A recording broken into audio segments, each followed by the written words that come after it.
भाइयों नमस्कार। आप देख रहे होंगे सामने जो है ये सरसों का खेत कटा हुआ पड़ा। और यहाँ पे एक पल पे जो है ये इकट्ठा कर रखा है यहाँ पे सरसों। और देखो रात मशीन वाला आया, थोड़ा मौसम में नरमाट था और हवा आ गई थी, आंधी आ गई थी, तो वो छोड़ के चला गया था। देखो किसान भाइयों, ये थोड़ा देखो। और ये भी देखो आप, सरसों पड़ी है कम से कम 7-8 दिन की कटी पड़ी। किसान के सामने हम ये कह दें कि समस्या का एक ढेर है। रात मौसम ख़राब हो गया था, वो मशीन वाला चला गया, अब जा नहीं रहा। जो हमारे पड़ोसी भाई है उनका खेत है ये। अब जो हमारी उनसे बात हुई थी, भाई क्या बात हुई, क्यों नहीं आ रहा, क्योंकि हमारा जो आप देख रहे होगे, हमारा तो टूटा निकल गया था, फिर उसके बाद इनका आया। देखो किसान भाइयों, पहले जब ये आए थे इन्होंने 500 रुपये बीघा के हिसाब से ये देते थे पैसे। सरसों वाले 500 रुपये देते, तूड़ा उनका था, सरसों हमारी थी। अब जा समय बदल गया, एकदम से पिछाड़ी आ गई। और पिछाड़ी में अब जा क्या हो रहा, ये अब जब पैसे ले रहे, किसी बता 200 रुपये बीघा, किसी बता 300 रुपये बीघा। और ठंडा भी मंगवा रहे हैं। चलो वो तो कोई बात नहीं, किसान नहीं लगाता, खाने पीने का कोई खर्चा नहीं बताता किसान।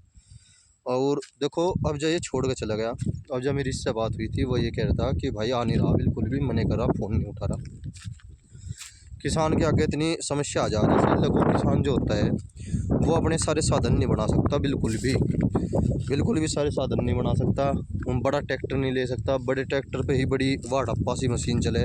सरसों काटने की मशीन आती अलग ही आती है, वह सभी को निकाल देती है। उसमें सोयाबीन हो, उड़द हो, मूंग हो, सब निकाल देती है। गेहूं की अलग आती है मशीन, पर वह जो बड़ी मशीन आती है वह गेहूं को भी निकालती है। देखो किसान भाइयों, अब जब कितनी बड़ी समस्या है ये। किसान अगर यही 2-3 दिन लोग का पड़ी रही, और मौसम ख़राब होने की भी संभावना है कल को, थोड़ी सी बारिश इसमें दिखा रहे, 20-30% बारिश दिखा रहे।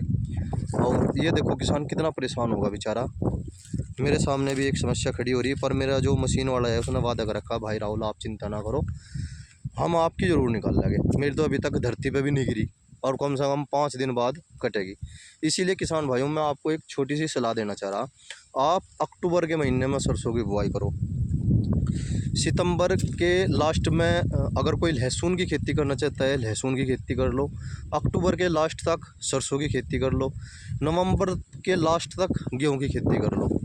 और जनवरी के लास्ट में आप किसान भाइयों प्याज लगा सकते हो। और फरवरी के लास्ट में गन्ना बुआई का कार्य शुरू कर दो। और मार्च के लास्ट तक करो। जो ये हम गेहूं के बाद जो गन्ना बोते हैं वो भी थोड़ा सा भारी पड़ जा, क्योंकि लेबर नहीं मिल पाती।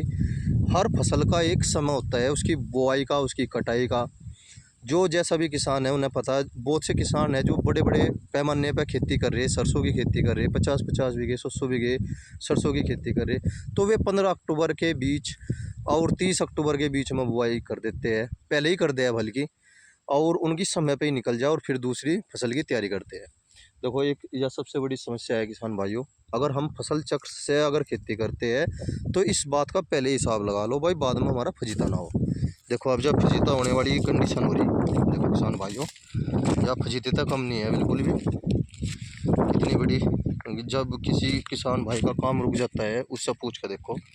रात मौसम ख़राब हो गया था बहुत ज़्यादा, और अब जब उसने स्विच ऑफ कर दिया, वो कुछ नहीं कह रहा कि लेबर भाज गई, ये बता रहा मशीन वाला। जय किसान।